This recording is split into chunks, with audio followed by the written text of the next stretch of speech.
Satreskrim Polsek Ilir Barat 1 Palembang meringkus janda muda asal Jalan Ki Gede Ing Suroh 30 Ilir Palembang yang kedapatan menjadi kurir sabu. Ibu muda tersebut adalah Kurnia yang memiliki satu anak.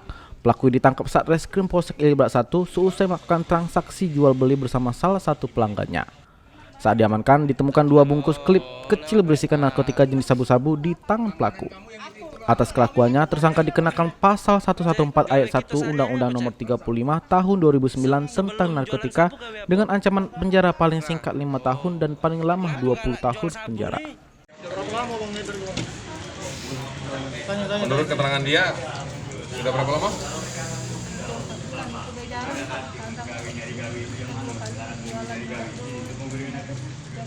Sudah berapa kilo kau jual sabu? Berapa laju? Berbanyak. Kan lah 3-4 bulan kau jualan. Iya, Ceh. Di mana kau?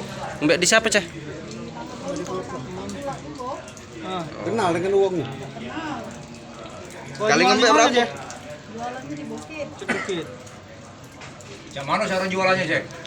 Jualannya online misalnya kalau Wow. Online. Jadi ditawarkan di online, dipotoi aja itu. Foto sabu. Apa? Mana aja? Cak mana bahasanya? Taruhnya taruh. Bahasa di online itu cak mana? misalnya yuk katanya beli 100 sudah banteri 100. WA ya. Yo, WA. WA apa Facebook? WA. Oh, WA. Orang dewek apa ini?